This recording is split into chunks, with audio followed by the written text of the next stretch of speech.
नमस्कार साथियों, आज हम रीट लेवल 1 जो शिक्षक भर्ती परीक्षा है उसकी कट ऑफ की बात करेंगे। तो दोस्तों, कट ऑफ के बारे में बताना बहुत ही आसान है, लेकिन मैं जानता हूं क्योंकि जो परीक्षा देके जो आते हैं बच्चे, उनके ऊपर किस तरह का मनोवैज्ञानिक दबाव होता है, किस तरह से वो सामाजिक प्रताड़ना के शिकार होते हैं। यानी कि हर कोई कहता है कि भाई तेरा चयन नहीं हुआ है, तेरा चयन नहीं हुआ है। तो दोस्तों, यहाँ जो मैं कट ऑफ आपको बताने जा रहा हूँ वो बहुत सटीक हैं। लगभग काफ़ी जो मेरे जो विद्यार्थी हैं, स्टूडेंट्स हैं, उनसे जो डाटा कलेक्ट किए गए, मेरे जो साथी हैं उनसे भी मैंने एनालिसिस किया और उस बेस पे ये कट ऑफ की बात की जा रही है। तो दोस्तों, कट ऑफ, पहली बात तो कट ऑफ कम रहेगी लेवल 1 शिक्षक भर्ती की। क्यों रहेगी उसके कारण भी मैं आपके सामने स्पष्ट करूंगा। तो चलिए दोस्तों, आपकी आज की जानकारी आपके साथ साझा करते हैं। दोस्तों, रीट लेवल 1 की कट ऑफ की बात कर रहा हूँ। यहाँ पे टोटल जो आवेदन आए 2,12,259 आए, यानी कि करीब 2 लाख के समथिंग। अब दोस्तों, इसमें उपस्थित रहे 1,96,696 बच्चे, यानी कि अभ्यर्थी की संख्या कितनी रही? 1,96,696। अब दोस्तों, कुल पदों की संख्या आप सब जानते हैं 21,000 पद आने वाले हैं। तो दोस्तों, लगभग पद भी अच्छे खासे हैं और बैठने वाले भी लगभग 2 लाख के लगभग। तो अब बात करते हैं एक सीट के ऊपर दावेदारी की बात की जाए तो लगभग 9 अभ्यर्थी, यानी कि एक सीट के लिए 9 अभ्यर्थी के बीच में संघर्ष है, कंपटीशन है। तो दोस्तों, कंपटीशन ज़्यादा भी नहीं है, एक सीट 9 कैंडिडेट। अब बात करते हैं नॉन टीएसपी के अंदर। तो दोस्तों, 19,192 सीटें नॉन टीएसपी की, यानी कि अच्छी खासी सीटें हैं, करीब 19,000 के समथिंग है। और टीएसपी के अंदर दोस्तों आ रही है 1,808 सीटें, यानी कि 1,808 सीटें। तो सीटें यहाँ पे भी अच्छी हैं। अब दोस्तों, मेरिट कम रहेगी, इसका कारण क्या है? दोस्तों, इस बार पहली बात तो 2 एग्ज़ाम हुई। एक तो प्रारंभिक, यानी कि दूसरी जो 2 एग्ज़ाम हुई, तो दूसरी एग्ज़ाम्स के अंदर वही आए जो पहले एग्ज़ाम्स पास करके आए। अब दोस्तों, जब 2 बार एग्जाम हुई, ये भी एक मनोवैज्ञानिक कारण है कि यानी कि हर कोई चाहता है कि अपन ज़्यादा से ज़्यादा क्वेश्चन अटेम्प्ट करेगी। सेकंड पारी में सेकंड इनिंग खेल रहा होता है, यानी कि डू एंड डाई की कंडीशन होती है। दोस्तों, नेगेटिव मार्किंग। तो नेगेटिव मार्किंग क्या है? तो दोस्तों, नकारात्मक अंकन एक ऐसा न्यू मान के चलो कि पढ़ने वालों के लिए बहुत बढ़िया है, लेकिन जो नहीं पढ़ते हैं या जिनकी तैयारी कम है, तो वो नेगेटिव मार्किंग में कहीं भी कॉम्पिटिटर्स बच्चे के साथ या कॉम्पिटिटर के साथ कहीं पर भी नहीं टिक पाएंगे। क्योंकि जैसे ही आपने नेगेटिव किया, आपने 3 क्वेश्चन मान लीजिए नेगेटिव कर दिए, तो दोस्तों आपका जो सही क्वेश्चन है वो भी आपका चला जाएगा। तो दोस्तों, ये भी नेगेटिव मार्किंग बहुत ही ज़्यादा इसको मेरिट को नीचे खिसकाती है या कट ऑफ को गिराती है। दूसरा है सीटों की संख्या। दोस्तों, सीटों की संख्या भी अच्छी खासी है। जो हम कहते हैं कि मेरे 125 आ रहे हैं या ज़्यादा आ रहे हैं, तो वो नंबर वाले जो जिनकी अच्छी तैयारी होती है ना, वो 2-5% ही होते हैं। इसके बाद धीरे धीरे मेरिट गिरने लग जाती है।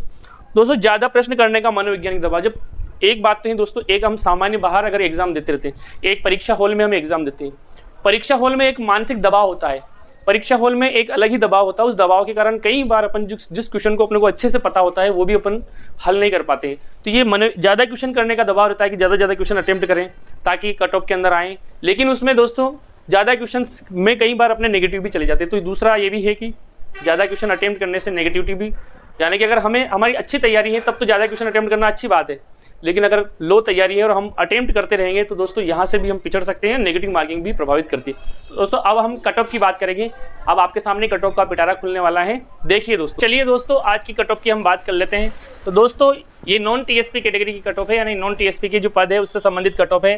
दोस्तों, यहाँ कैटेगरी, इधर प्रश्न और इधर नंबर, आपके प्रत्येक प्रश्न 2 नंबर का है और इधर प्रतिशत है। तो दोस्तों देखिए, जनरल की जो कट ऑफ है, जिसके 92 से लेकर 98 प्रश्न सही है और 184 से 196 नंबर आ रहे हैं, यानी कि 61 से लेकर 64.5% बन रही है। तो दोस्तों, वो लगभग चयन की दौड़ में है। वो अपने आप को जनरल कैटेगरी की जो छात्र हैं या जो फीमेल्स कैंडिडेट है, वो अपने आप को मान ले कि वो दौड़ में है या उनका 100% संभावना बनती है। अब दोस्तों, ओबीसी की बात करें तो 90 से 95 नंबर जिनके आ रहे हैं, 90 से लेकर 95, 180 से 190 अंक आ रहे हैं, 90 से 95 प्रश्न या 180 से 190 अंक बन रहे हैं और 60 से 63% बन रही है। तो दोस्तों, वो भी ओबीसी की जो उम्मीदवार है, क्योंकि अधिकांश मैंने भी मेरे जो स्टूडेंट्स हैं उनसे डाटा कलेक्ट किया, बातें की, उसके बेस्ड पे ही बता रहा हूँ मैं। ईडब्ल्यूएस में 89 से लेकर 91 प्रश्न जिनके सही है या 178 से 182 अंक आते हैं, तो 59 से 60% बन रही है। तो दोस्तों, वो अपने आप को क्या माने? लगभग सेफ जोन में माने या संभावना उनकी 100% है। अब दोस्तों, एमबीसी की कट ऑफ 87 से 89 क्वेश्चन जिनके सही है या 174 से 178 नंबर आ रहे हैं और 58 से 59% बन रही है, वो लगभग न्यू मान के चलो कि बिल्कुल उनकी संभावना या चांस 100% बनता है। दोस्तों, अब एससी की बात करें EWS की हमने MBC की बात करते हैं 87 से 89 प्रश्न, 174 से 178 अंक और प्रतिशत जो है 58 से 59 वो इस कैटेगरी में शामिल है या इसके अंदर चांस उनके फुल हैं।